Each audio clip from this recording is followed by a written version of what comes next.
How much do you know about the biomechanics and locomotion of a horse?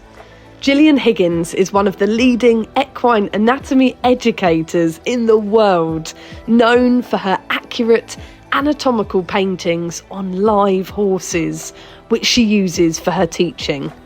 Her work has improved the lives of thousands of horses all across the world, and she inspires equestrians from all disciplines.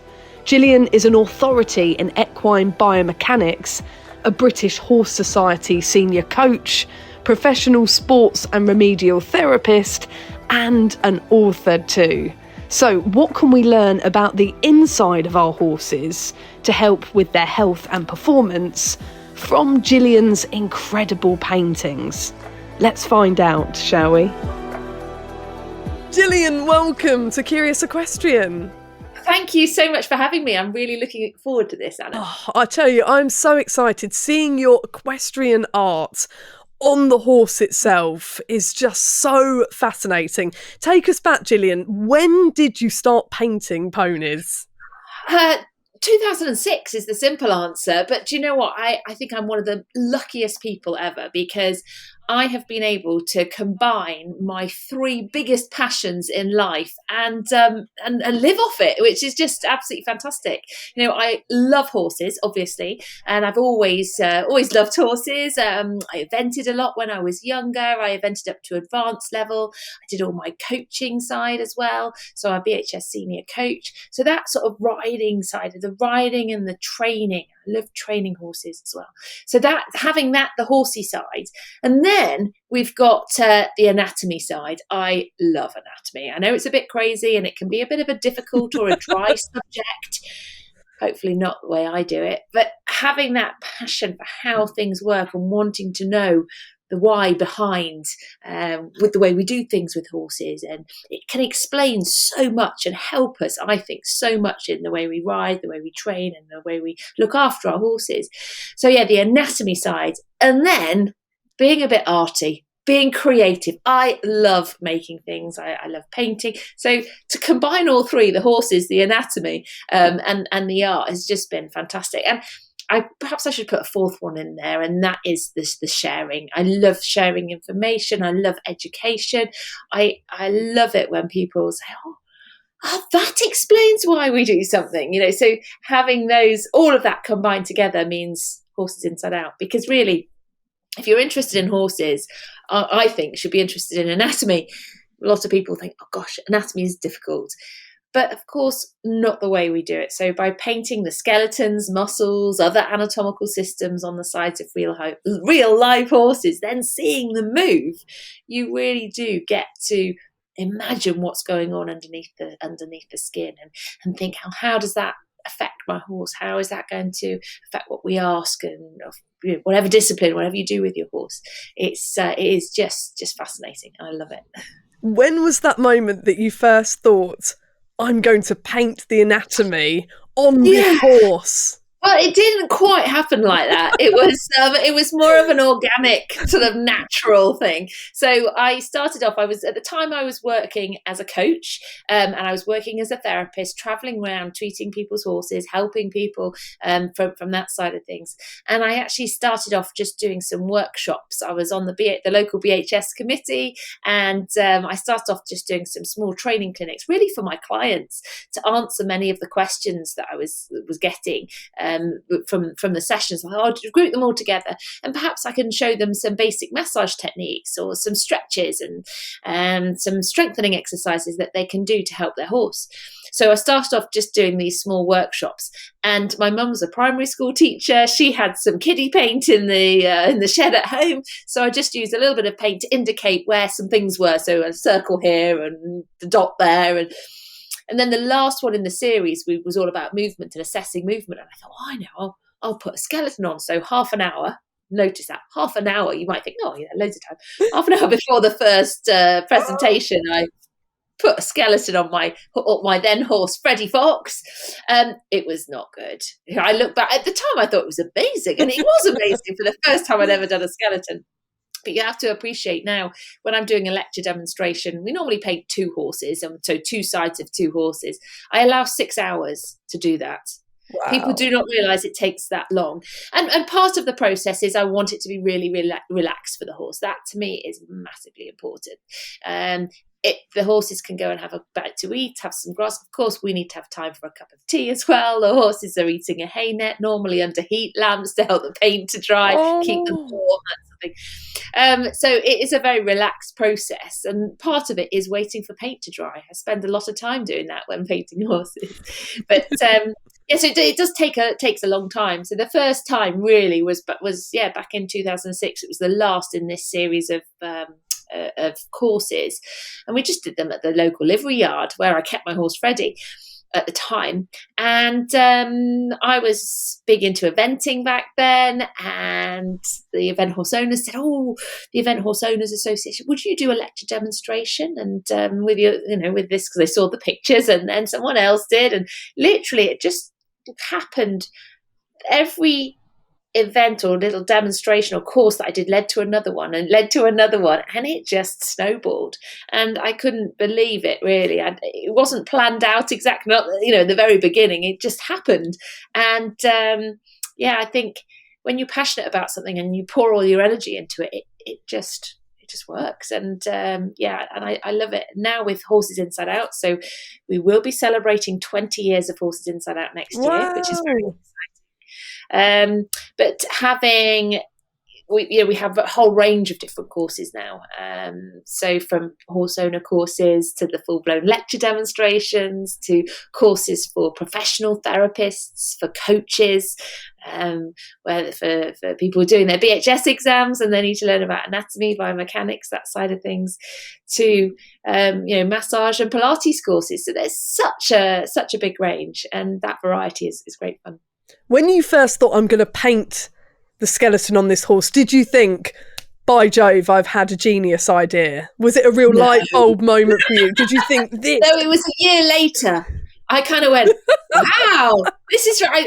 I can remember thinking a year into it. And because in 2011, I think it was 2010, 2011, I was being, I know it was before then actually. A while ago, is when I started being asked to go abroad. Wow. It started to get quite. It was like, wow, actually, this is really cool. It always was really cool. It was fantastic, but and I think in 2007, 2006, 2007, I was asked to. It was 2007, so the first year. That I was approached to write a book, and I thought, I'm not right. I'm not. No, that's not me. I thought, no. So I said no for a year, and then I thought, yeah, I'll do it. And that was How Your Horse Moves, which was just fantastic. And I loved the process. It was hard work. And they said to me then, you don't make money from books. But for me, it's never been about, making money. It's I just love the process. And I just find it fascinating. Absolutely fascinating. So then and now the last book, we're at 13 books now, all very, very different. So it has been quite a journey. So Gillian, talk us through, what can we learn about the inside of a horse from your paintings on the outside of the horses? Where do I start? That's a massive question, Anna. That's absolutely huge. Do you know what? I just turned my head sideways as I was thinking, and I thought, what you can see right just here is the horse's neck. Ooh, I'm pointing at it. So, and for those, safe to say, this is for those watching and listening on YouTube. Gillian, you'll see Gillian pointing to the skeletal horse behind her. It's a horse model with a skeleton painted across it. If you are listening on our podcast platforms, you'll have to leap over to YouTube to come and have a look at the skeleton itself. It's very impressive. Absolutely. I think pick any area of the horse and I could tell you something to learn that you could apply to the way we ride, train or manage. But let's, as I pointed at the base of the neck, the bottom part of the neck, I think this is like the number one thing, and I like to think that this is reducing in the number of people that say it, but of course is the position of the neck vertebrae. And when I first started years ago, that was, and still is, people are coming up saying, I didn't realise the neck vertebrae were there. I thought they ran along the top of the neck. And I think probably because we can feel our own neck vertebrae at the backs of our necks. You assume that that's where the horses are, or at least you think they're going to be in the middle. But really, are they that low down? I can tell you that they are. The number of people that have come to me and said, oh, I think you've painted the neck bones in the wrong place. I'm like, no, I really haven't. Honestly, they aren't. They really are that There's low down. always that one person, isn't it, whether it's in the audience or on a yard, that wants to tell you you're doing it wrong. Well, it's certainly a common misconception. And first of all, we could say, well, why? Why is it low down? Why isn't it up the top? But actually, if we think about it, the head is a very heavy structure on the end of a long lever. Head and neck together accounts for 10% of the total body weight. 4% is the head, 6% is the neck. Wow. So that heavy head in the end of this very long neck, if you think about it, is held up, isn't it? Gravity pulls it down. So the top part of the neck needs to be filled with muscle and strong ligament, soft tissue structures that can lift and support the weight of the head. If the bones were along the top of the neck, what would be the point of having all that muscle underneath? Because to lower the head, gravity can do that job. You don't need a huge amount of muscle to lower the head, to take the head down towards the grass. It's lifting the head up and holding it up there. And it's really clever when we look at the something called the nuchal ligament, which is a ligament in the neck which comes from the back of the skull, runs all the way along the top to the top of the withers, and there's also parts that come down from the withers to the cervical vertebrae or the neck vertebrae below. But that plays a really very clever energy saving mechanism. It's basically a really strong bit of really, really thick elastic band. Think of it that way, like an elastic rope. And it means that the muscles don't have to work so hard to hold the head and neck up. But I think because understanding the placement of the neck vertebrae and also the movement available between them, as well as this idea of the soft tissue structure, can help us to understand why certain head and neck positions are better than others. And when we say head and neck positions, we could think about dressage positions. We could also think about feeding positions. So where the hay net is, or whether the hay's on the ground, whether the hay's fed out of a high hay net.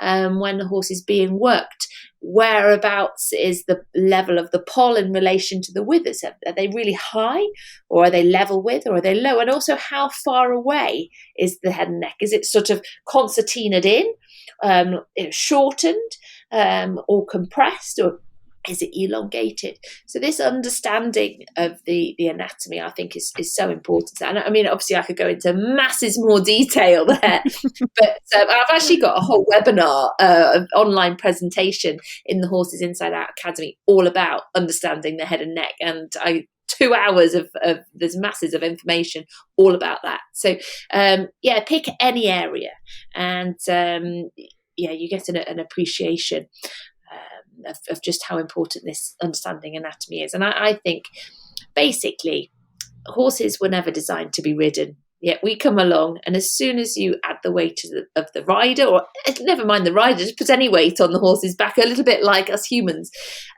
put any weight on our backs, and it's going to affect us. It's going to affect our posture. It's going to affect the horse's posture. It's going to affect their balance, their ability to move. So if additional weight on the back compromises all of those things, I think it is up to us as horse owners, horse riders, horse lovers, professionals in the equine industry, whatever we do with horses, it's up to us to do as much as we possibly can to make sure that they are fit, in good condition, and prepared and ready to do whatever we ask of them. You know, if we as human beings are unfit and decide to do something, that's up to us. But I think the horses don't have that same choice. So if we want to ask a little bit more, if we want to go on a fun ride that's an extra long fun ride that the horse isn't used to, or if we want to go out eventing, or if we want to step up a level in terms of the dressage that we're doing, or whatever it is that we do with our horse, if we're wanting to do something a bit more or something different to what he's used to, we need to put the work in to make sure that he's prepared. And the same with introducing a horse to being ridden, or if a horse has been out in the field had a holiday. Mine's currently on holiday, having all this horrible weather we've been having. He's had a bit of time off, and I'm going to be bringing him back into work. And that bringing them back into work, we need to put the effort in, both cardiovascular fitness, but also we need to make sure that their core muscles are as strong as possible, that they're in the best posture. As soon as I start talking about posture, I know, I've been doing the same. When you were talking about the neck and the shoulders, I found myself sitting more properly upright. I think it's a good opportunity, isn't it? Everyone that's listening, I hope you're all doing a postural check. Yeah. And it's the same with the horses. That's what we need to be doing. We need to be having these postural checks. And it's hard though, isn't it? How do you check your horse's posture? How do you go about doing that? And this is something, yes, understanding anatomy, but having a bit of a guide, having a structure. And this is where the Pilates program that I launched, this Pilates program last November. It's really exciting. It's one of very, very big project. And part of that was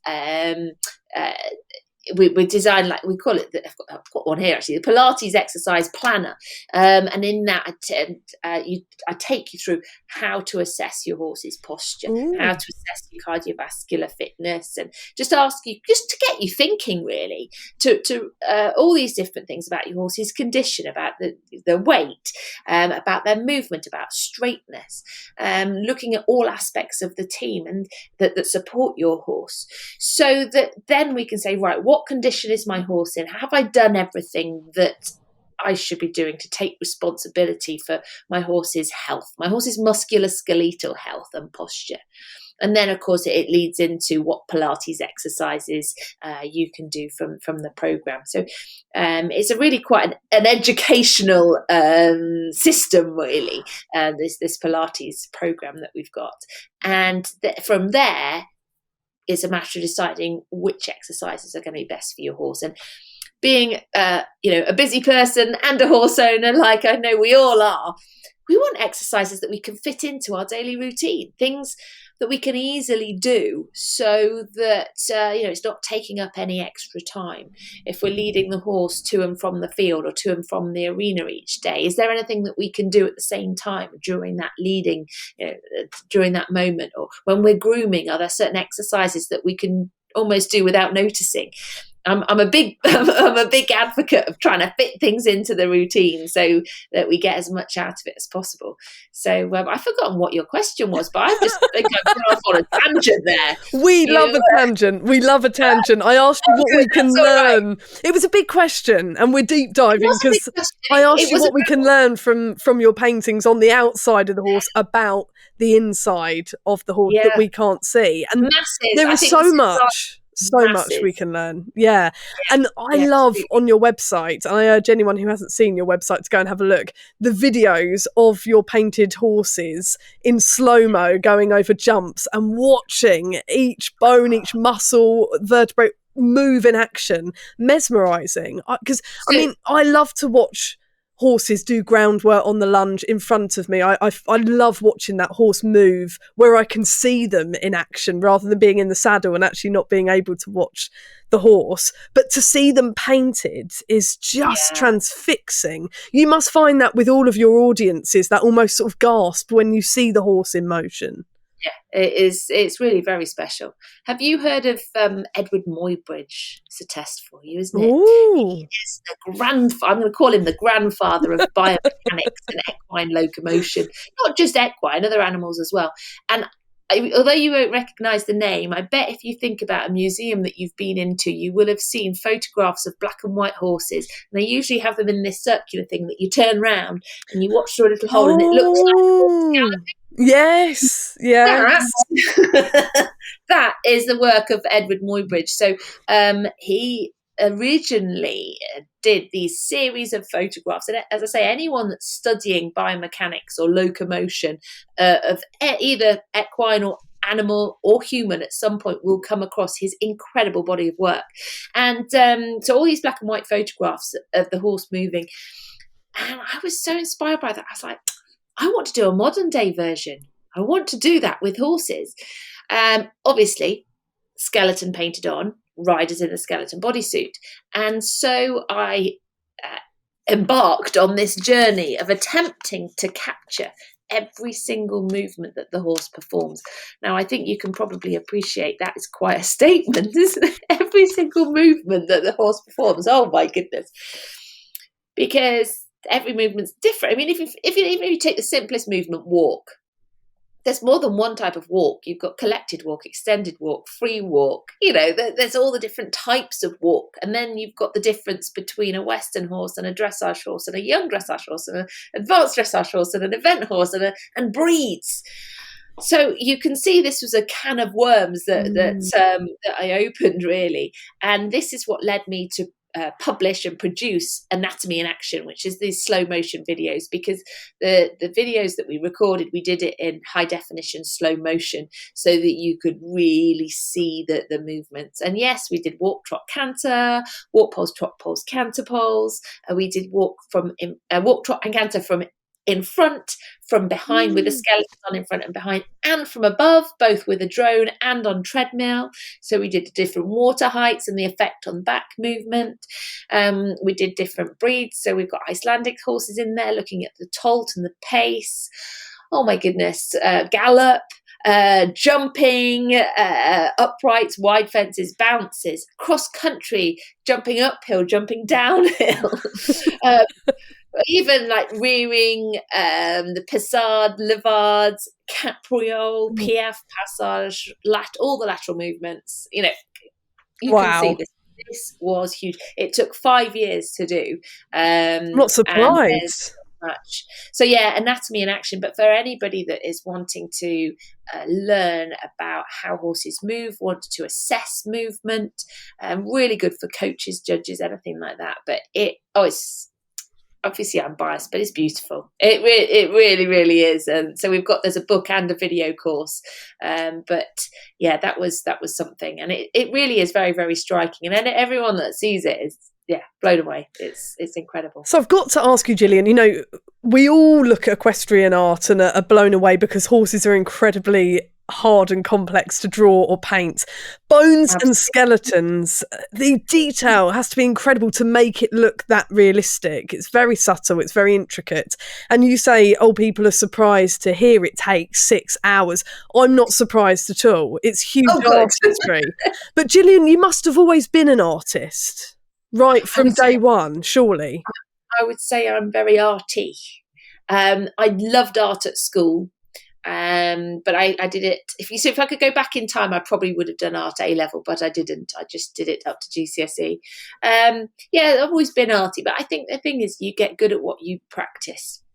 And if you ask me to draw a picture of a human or something else, I would probably be really rubbish, because all I spend my time doing is drawing horses and skeletons and the muscles and things. So one of my books, I did a colouring book. We published it during lockdown, actually. So when a winter evening, you sat on the sofa, you got the fire crackling. I can't just sit there though. I have to do so. I'm a bit of a doer. So I'll be sitting there and I'll be drawing, and I'll draw a horse and I'll draw a skeleton, and then I'll do another one. And when we go on holiday, I draw because it's something to do with my hands, but I can kind of switch off a little bit. Then I just built up all these drawings and pictures of horses and skeletons in different positions, jumping and cantering and doing all sorts of things with skeletons and muscles. And that's what led to the book Exploring Equine Anatomy. Just from all these drawings, basically from when I was on holiday. But I think my point is that it's like anything, isn't it? If you do it enough, the same thing enough, then you can get good at something. Well, I've also got to interject, because there's one thing being artistic, which is a talent in itself, but when you're being artistic and you're painting and you're freehand, you can be creative, you can use your imagination. With this kind of technical drawing and painting, you can't. You have to be technically accurate. So how long did it take to actually physically learn not only to paint the bones and the skeleton correctly, but also to get it technically correct as well and accurate? Yeah. I think you've hit on something there. You've got to know your subject to be able to either describe it or draw it or whatever. And for me, the study of anatomy, and I suppose as well, I used drawing to learn. In the early days, I used drawing to learn the stuff as well. But by studying all the muscles and really knowing. Both the bones and the muscles, and being able to pick up a bone and say, and to be able to visualize that 3D anatomy where a muscle is attaching to. So, pick up any bone and say, I don't know, like the shoulder, for example, the scapula here. I can tell you that in front here you've got the supraspinatus coming down. I know exactly where it's going to attach in the humerus. I can visualize those bony areas. You've got to know it before you can draw it. So yes, studying books, of course, is going to help. Getting hands-on and feeling where are these structures. So that's where I think that, the therapy and the massage and getting hands-on and feeling, and any kind of little soft tissue structure or hard structure or any little bony lump or whatever. What is it? If you put your hand on your horse, you can say, yes, I'm putting my hand generally in the area of the shoulder, but exactly what's underneath your hand, learning that, I think, helps. And I can say as well, I've done quite a lot of dissections. So that has helped my learning hugely as well. So it was the learning the anatomy which led, and like I said to you, when I did my very first painting of the horse's skeleton, it was rubbish. I can say that. I can tell you that I've got 9 ribs, not because I didn't know that there was 18, partly because I just struggled to fit them in. And, I had squares for the cervical vertebrae, roughly where they were. But that's it. I would say over the last 20 years, all my drawings, my paintings have just got better, and it's easier to add the detail when you know the structures. I love that. And it's so inspiring hearing you talk, Gillian, because for you to say I was rubbish when I started, it's so refreshing and inspiring to know that actually it is that practice makes perfect. It's what you put in. As you say, it's your passion. I should do this. Maybe I should share the first picture and then a modern picture, and you can see the difference. Yes. We love to see the glow up. We really do. We love to see that progression, because it makes us feel like as well, we can all do it if we put our minds to it, whether it's with our horses or whether it's on a personal journey. We can do whatever it takes as long as we put that energy and passion. Of course, a bit of talent and gift as well has to be thrown in. Do you know what? I think this is something that I remind myself quite regularly. You can do anything in life, but you can't do everything. You've got to pick one thing and work at it. And that's what I think, if you ask me questions about anything outside of anatomy and horses, I'd be as dull as anything. Well, maybe define dull talking about anatomy. But anyway, I don't think it's boring. But so I really know my area, and I love it. So that's all right. We wouldn't pick you on our team in a pub quiz. No, well, unless it was anatomy themed. General knowledge, no, not there. Right on animals and anatomy and horses. There we go. Yes, I love it. And Gillian, you've got to take us through, because obviously very entertaining for audiences to watch your workshops and to see your paintings in action with live horses. Hugely entertaining, educational for all. But you've also changed the lives and improved the lives of thousands of horses across the world. So how does that translate into improving horses' lives, would you say? That is what is at the core of Horses Inside Out. That's really my aim, because as I said at the very beginning, my passions in life and horses is up there. And I think if you look at the horse, it's done so much for us as civilization. The whole of the human race owes so much to the horse. But then I think the individual horses themselves, those that we interact with, and anybody that owns a horse will know the bond that you can develop from spending time with your own horse or with a horse. But I think that they are incredibly stoic. They are, as a prey animal, they are very good at hiding their problems, and only if you really, really know horses. And I think this is, again, coming back to the more you can understand about how horses work, the more you can understand about their anatomy, about their biomechanics, about how they tick, then you can start noticing something's not quite right, or actually what I'm asking him to do, or the way that I'm managing him, or the way that I'm riding him, or the way that I'm training him isn't quite right. And now I understand that. You can see that. But because they're so stoic, because they're so good at hiding, yeah, they put up with an awful lot. And I think we nowadays, everything's moving forward. We really understand more and more and more about horses, which I think years ago we just didn't. Or maybe people did, but some people did and some people didn't, but I really do think that our standards, it's gone up. We want our horses to have the best possible lives. And having this understanding about how they work, I think opens people's eyes and helps them to do the best for their horses. And that's what it's about for me. Help as many horses as we can. And what transformations have you seen in the flesh, Gillian, from, working with horses and applying the paint and seeing people learn, and then working with horses and seeing that being translated to people's own horses that may have injuries or issues, skeletally, that actually owners weren't aware of before? I think it's postural changes. That's a big thing. And I think if you see a postural change, but you've got to know what the posture is to be able to to assess it, to see the difference. So for me, postural change is a good thing. And general awareness of the horses seeming more comfortable, and that's what it's about. Very often people will say, "Oh, my horse is not behaving well, or he's naughty, or he's not doing this well." Horses aren't naughty. Naturally, they are. They're not naughty. They're not. They don't misbehave on purpose. They're not humans or children. It's very, very different. So generally, if a horse is misbehaving or not performing well at something, there's something either within their body, the musculoskeletal discomfort, they're in pain somewhere, we've missed something. Or somewhere along the line, the training's not quite right. Maybe the tack doesn't fit. There's something that isn't right. So addressing every single aspect, from the whole team supporting the horse to really studying what we do with horses, how we do what we do with our horses, and I think using posture as if you can assess your horse's posture on a regular basis, then that is a good sign, because generally a comfortable horse will have a comfortable, fit, well-toned, well-conditioned horse will have a much better posture than an uncomfortable, inappropriately trained, insufficiently conditioned horse.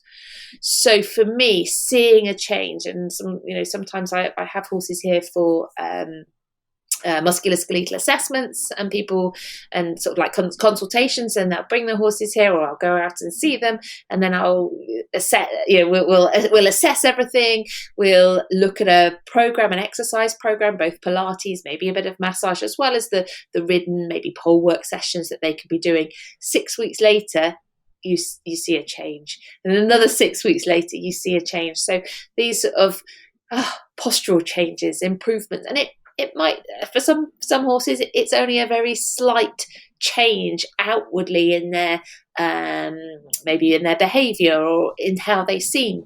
But you need to remember that a slight change in a horse, you're never going to get big dramatic changes, because they're hiding anyway. They're hiding their problems. So if you, it's not always massively dramatic.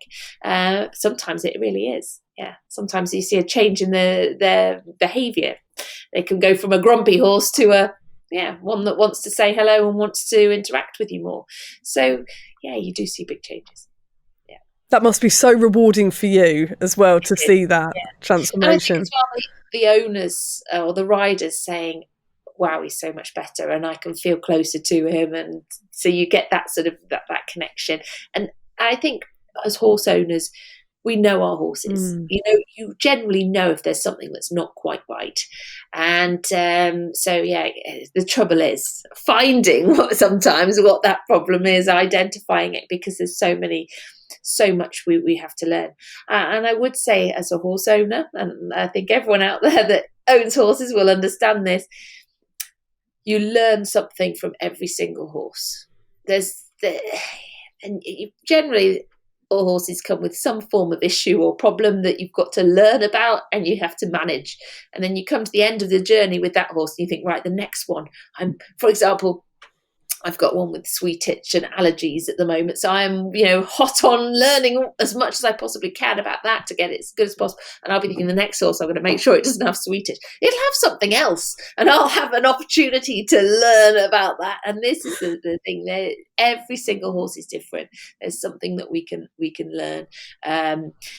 Something more, there's always more to learn. And I certainly would say that the more you learn, the more you realise how much more there is to learn. And isn't that true? And instead of seeing it as this overwhelming task of thinking, oh gosh, my horse has got this issue or that condition or, these extra requirements, actually to see it as a journey and as inspiring and as exciting to actually go on that journey and to learn about them and to be curious and to actually think I can grow from this experience. It's all part and parcel, isn't it, of being an equestrian? Oh, absolutely. And it's also the opportunity to get closer to your horse. I think that's just fantastic. Absolutely brilliant. But yeah, we're never going to learn everything we can. That is for sure. But that's the love of it, isn't it? Horse by horse, we get closer. We do, exactly, everyone. And Gillian, I've got to ask, you met the late Queen, which is phenomenal. Yes. Well, how did she react? She met you and one of your horses painted with the skeleton and the anatomy. How did she react? It was actually one of her horses, believe it or not. Wow. Right, tell us how this came about.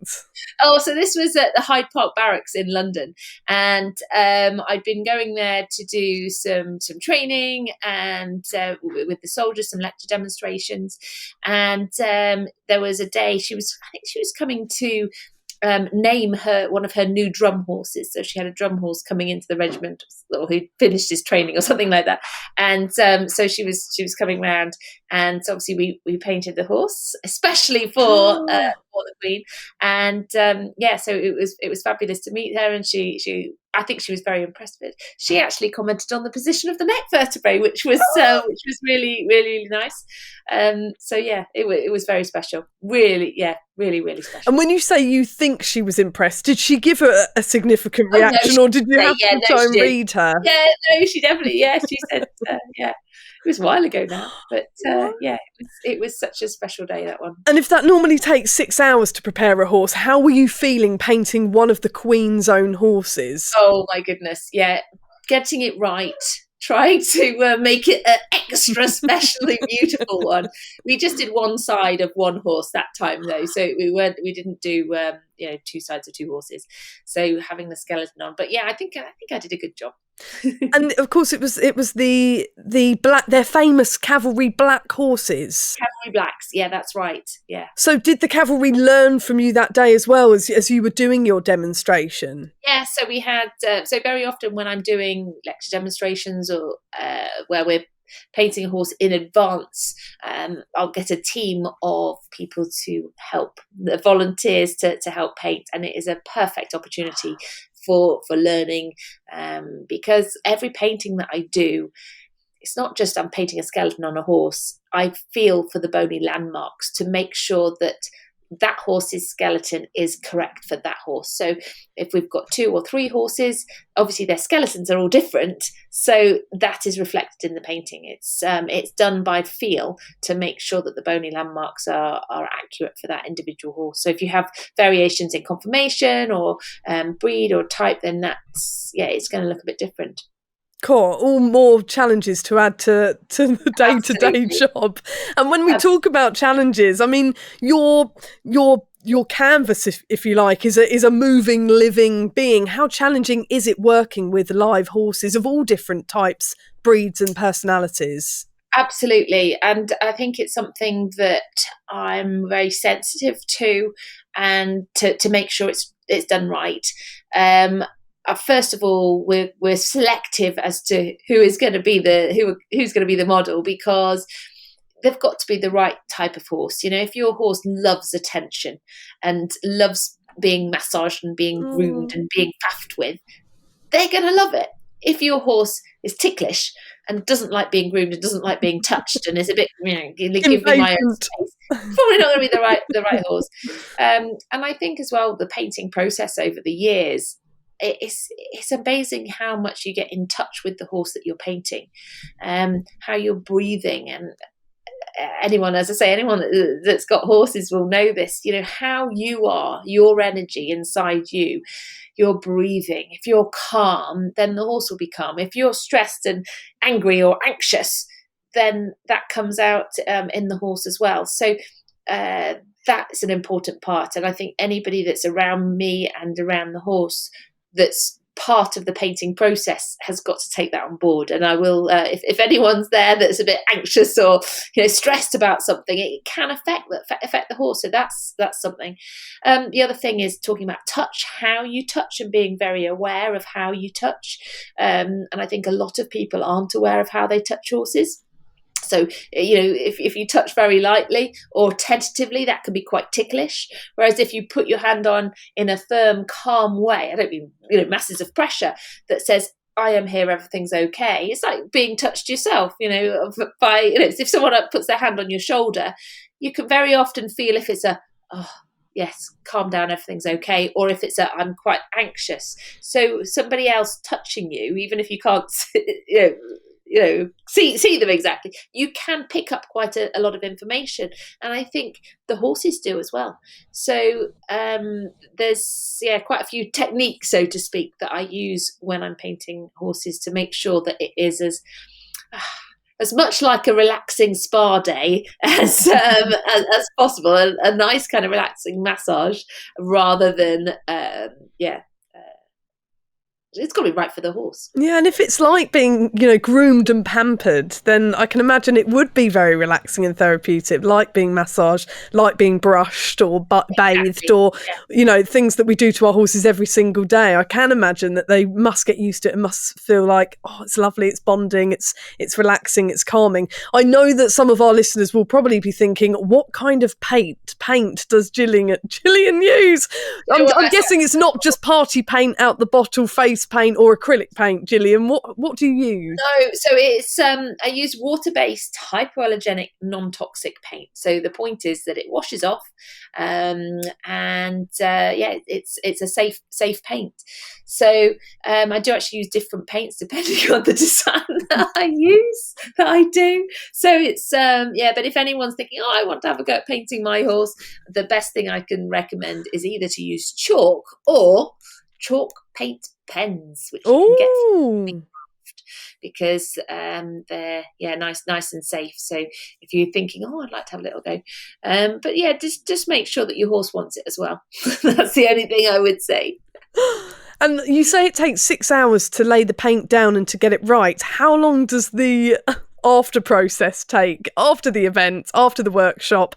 How long does it take to get the horse back to the status quo, back to normal? Well, generally, to lecture demonstration, if a horse has been painted and then performs and gets hot and sweaty, because it's water-based paint, it runs. Mm. So if your horse has worked hard, then put the hose pipe on them, or nice warm water if you want to give them a bath, and it'll be off in the time it takes to wash them, really. People say to me, oh goodness, that's a lot of paint. But think about it, when your horse goes out in the field and they roll and they absolutely get caked in mud. That's basically, think how long it takes to get them clean. You could brush it all off, or you could give them a bath. How long does that take? And it's about the same amount of time, I should say. And you mentioned pony Pilates earlier on, and I love doing all sorts of different groundwork exercises with my little herd. What exercises can we do that comes under the pony Pilates umbrella? Yeah, so are you thinking for children here, or are you more thinking for adults? Both, I'd say all. Both. Yeah. So we've got I've actually got a copy here. So this is my Pilates for horses. Put this out backwards on, I don't know, but anyway, Pilates for horses. And if you go onto the Horses Inside Out website, we've got the complete Pilates for horses program. We've also got a more basic Pilates for horses book. So depending on the level that you wanted to come in, so we've got like our introductory level, and then the more advanced if you want a bit more.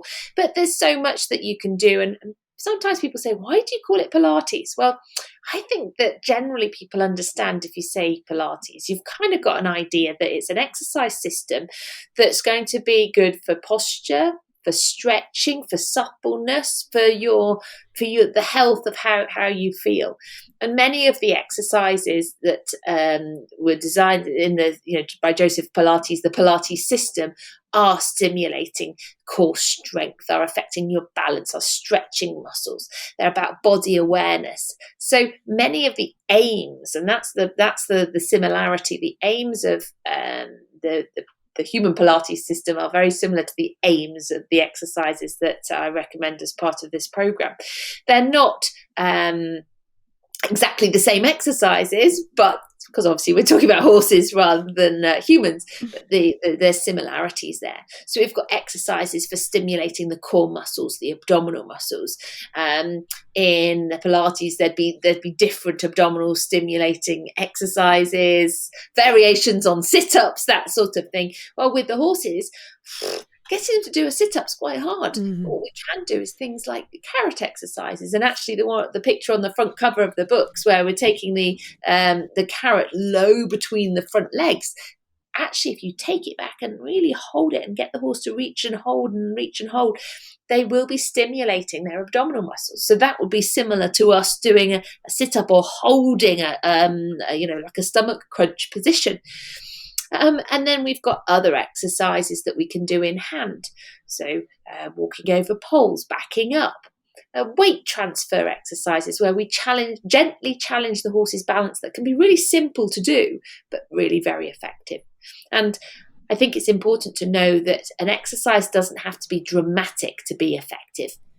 And this is so true for the horse. So getting the right exercise for your horse to stimulate muscles that are potentially weak, because really, if you want a healthy body, you need to stretch muscles that are short and tight and strengthen muscles that are long and weak. So easy. That's simple to do, isn't it?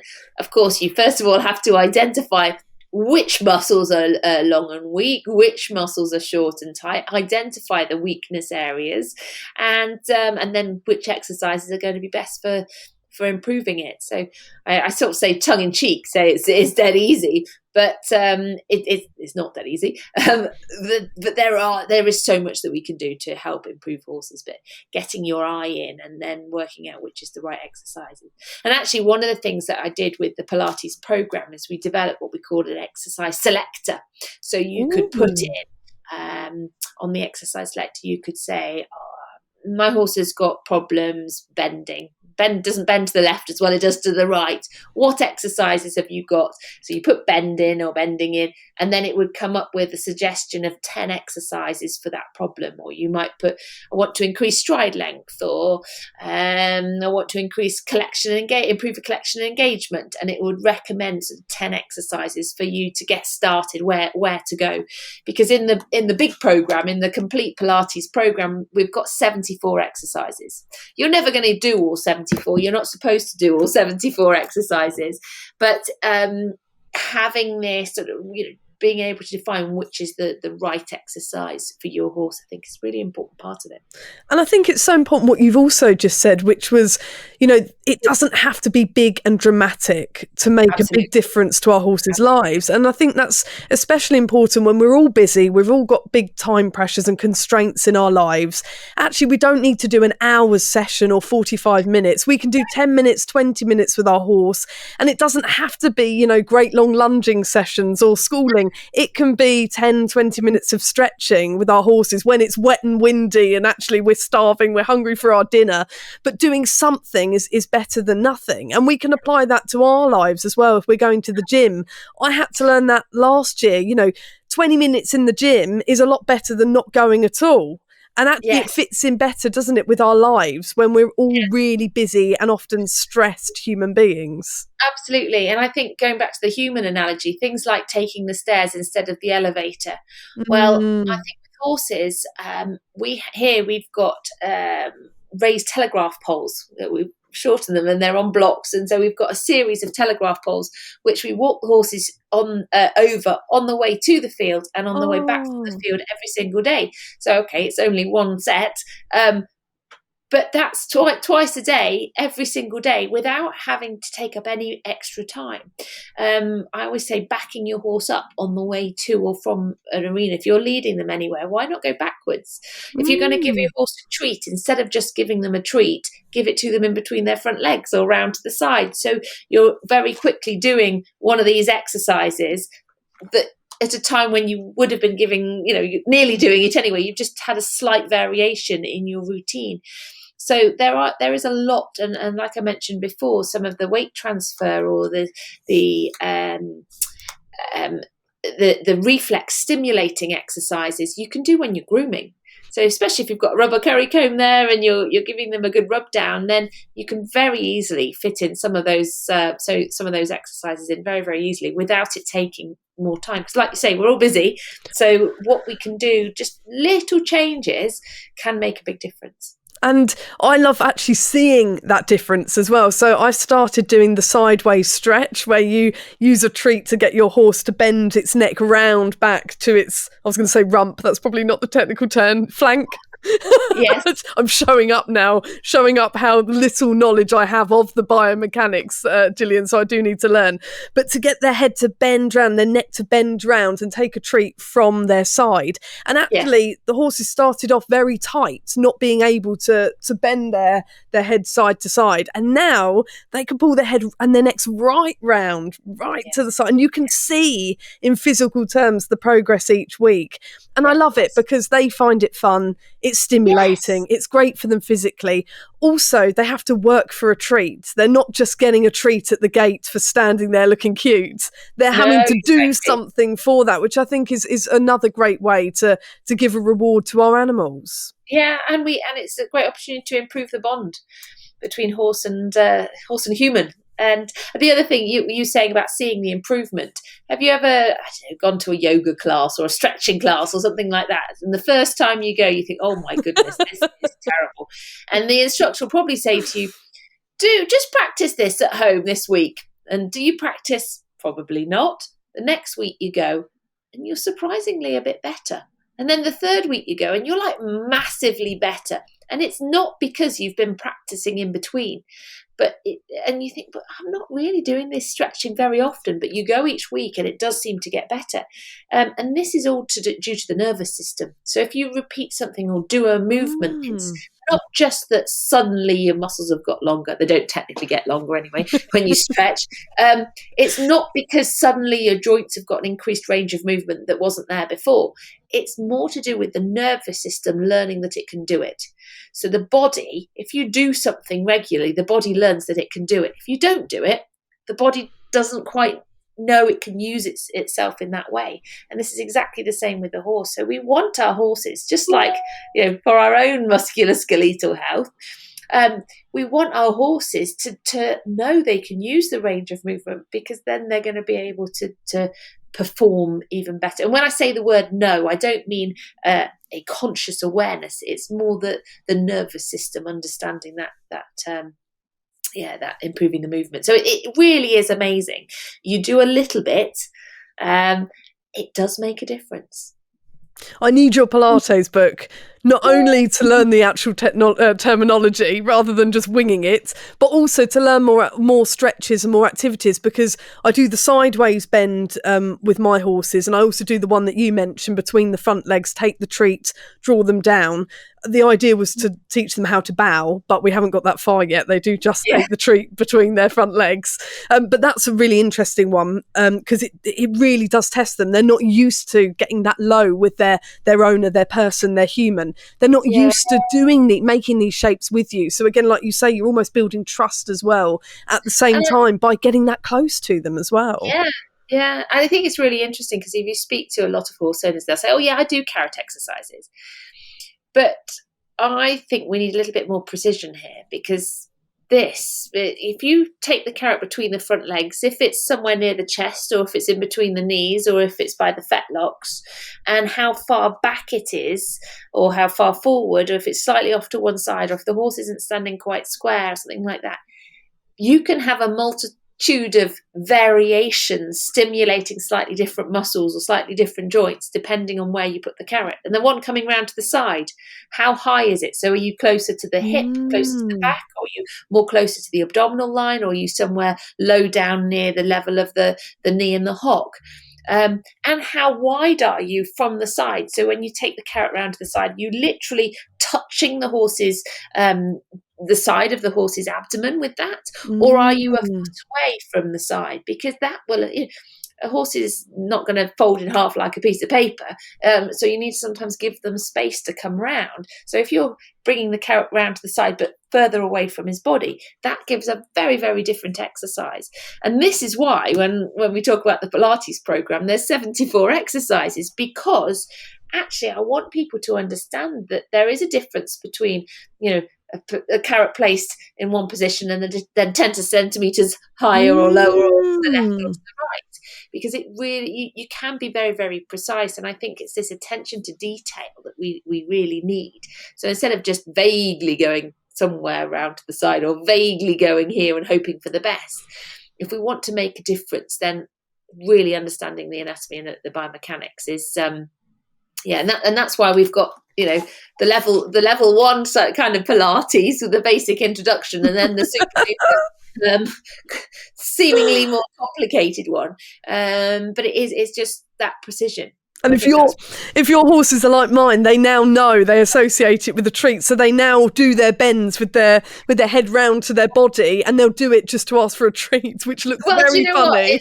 It's actually, it is funny, but at the same time, it's great, because if you do your carrot exercises at the same time every day, I often say this to riders, if as soon as you get off your horse, you give them a carrot in between their front legs as a reward, very soon they're going to start doing those exercises all by themselves. Every time you get off, they'll be looking for the carrot. Is it here? Is it here? Is it here? And they're going to be repeating because they're looking for the carrot. So you've got a whole load of repetitions of your stomach crunches before you even got the carrot out. It is.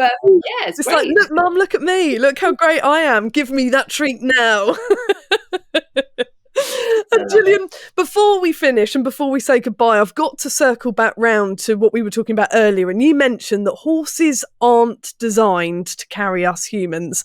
And of course, early man thought, I know what I'm going to do. I'm going to sit on that horse and it will carry me where I want to go. How well equipped are horses then to carry us? And should we really still be riding them when we have vehicles now, if they're not built for us? Well, that's a massive question, is the first thing that I would say. So the horse's back has evolved to carry weight. This is the first thing I'm going to say. The back has evolved to carry weight. It hasn't evolved to carry the weight of the rider, but it's evolved to carry the very heavy weight of the digestive system. And when we look at the evolution of the horse, the anatomy of the back changed around the time when horses started eating insoluble carbohydrates or cellulose, basically grasses. Before that, the ancestor of the horse used to eat fruits and berries, so it was more soluble sugars. And insoluble carbohydrates are really hard to break down. I'm getting there. And so they developed a really big, heavy hind gut. So the hind gut in a modern day horse that weighs about 500 kilograms, so that's probably like your 15 hand, 15 one, something like that, would be about 500 kilograms. The contents of the digestive system would weigh approximately 150 kilograms. Wow. So that weight is designed to be slung underneath the horse's back, filling the abdomen. The weight of the abdomen is 150 kilograms. So then you think, well, how heavy is a human being? And it puts it more into perspective. So although I say, a horse isn't designed to be ridden, it's not designed to carry weight, it's designed to carry weight to the digestive system. So is it that much different to add a weight to the rider? Clearly, horses can cope. And, if we look, if it didn't work, it wouldn't have happened, all that domestication of horses and being ridden for so many hundreds of years. So, yes, I think that although we can say they weren't they haven't evolved to be ridden. They are still very, very good at it. There's a lot of things that we can say, yeah, that helps them. However, having said that, when I said to you, they aren't evolved to be ridden, therefore we need to do as much as we possibly can to support them and to help them, to condition their musculoskeletal system so that they're in the best possible condition. A little bit like us. If we want to go and run a marathon, we've got to do prep. Maybe I speak. I've never run. I assume you've got to do training. You can't just go out and do it. And I think this is the point, really, that whatever we do with our horses, just like ourselves, we've got to do appropriate conditioning and training. And like human beings, if you sit with round shoulders and writing and maybe collapsing one hip, you're probably going to start getting muscular aches and pains because of what you're doing. And I think it's the same with the horse. I think that horses enjoy being ridden, especially if they have had the appropriate conditioning. And as long as they don't have any problems, that their tack fits, that they're being looked after well, I think they love it. And I think any horse owner out there that has taken their horse to ride them on the beach, or has got a horse that loves going cross country, you can feel. I think back to some of my eventers. You'd be riding around a field and you can feel, and we say, you can feel a horse lock onto a fence. You can feel it go, that's where I'm going. And some of them, you can't stop them once they're on a line to it. They absolutely love it. And I think we need to be very, very careful saying things like, should we be riding horses? Because I think it's very dangerous, because if we say, right, okay, no more riding horses, what's going to happen to the horses? They're not just going to be kept. They're not going to roam freely around the fields of Leicestershire or around the fields of England. I think that I don't think there's anything wrong with with riding horses, as long as we've got the appropriate condition. We make sure that they are comfortable. But that's the same as human beings. You wouldn't expect a human to do something if it was in pain. It's got to be appropriate, and I think that is the appropriate nature, making sure the horse is fit and ready to do it. What the chosen job. Oh, fascinating. Gillian, it's been so inspiring chatting to you. I'm so pleased. I've really enjoyed it. Thank you so much for having me on your show. Thank you so much for coming on Curious Equestrian. For those listening who want to find out more about you, your events, your workshops, your books, where can they do that? Just head to the Horses Inside Out website. We've got there's an online shop there. We've got a What's On page listing all our events. And of course, we have the Horses Inside Out Academy. This is our online learning hub. It's free to join. And from there, you can access our free tutorial channel, our articles, and of course, then, purchase any of the online courses and content that we have. Thank you so much for listening to and watching Curious Equestrian. If you enjoyed this episode, please don't forget to subscribe to us on YouTube so that you don't miss an episode and all that's coming your way, or you can subscribe to us on whatever podcast platform you listen. If you could leave us a review on Apple Podcasts, that would really help us to find lots more lovely listeners. And you can also follow us on Instagram @Curious Equestrian Podcast. We'll see you next time.